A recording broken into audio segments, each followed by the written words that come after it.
Empathy. Why do I need it? What is this about? I'm in the cut and thrust of running a business.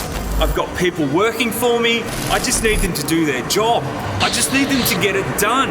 Why can't they do it? What's with all these attitudes? I've got big, hairy, audacious goals that need to be achieved. And if only they would do what I tell them, the world would be a better place.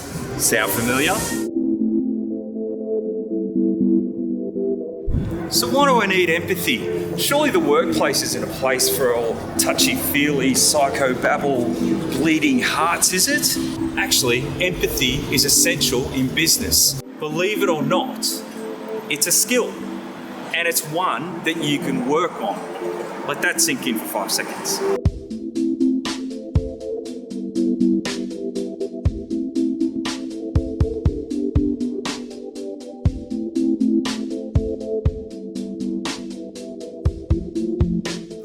When I was younger and I started as a manager, I was terrible at empathy. I would burn people out, I would get them to do things for me that they didn't want to do, and they didn't like working for me.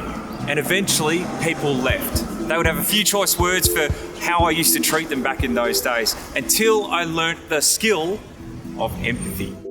Empathy is one of the 15 indicators of emotional intelligence. If you're a manager, a leader, or a client-facing person in a business or an organisation, it is essential that you have the skill of empathy.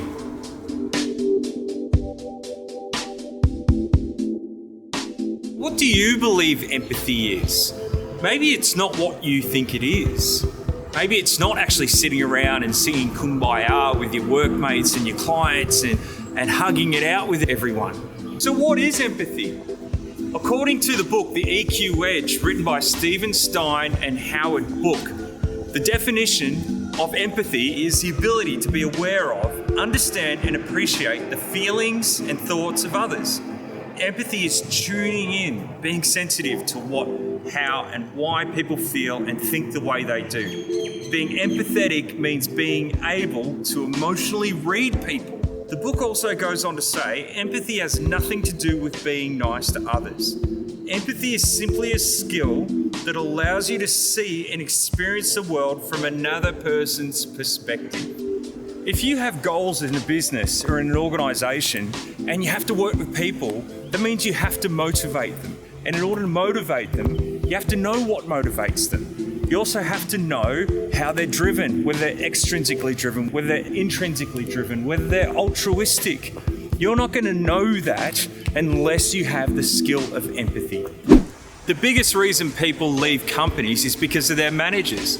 So they don't feel supported and they don't feel motivated. And that comes down to you being able to walk a mile in their shoes and understand what they're going through. If you understand what they're going through and who they are and what motivates them, then you can cater how you motivate them and how you support them going forward. If you'd like to know more, come talk to me or contact us at SG Partners.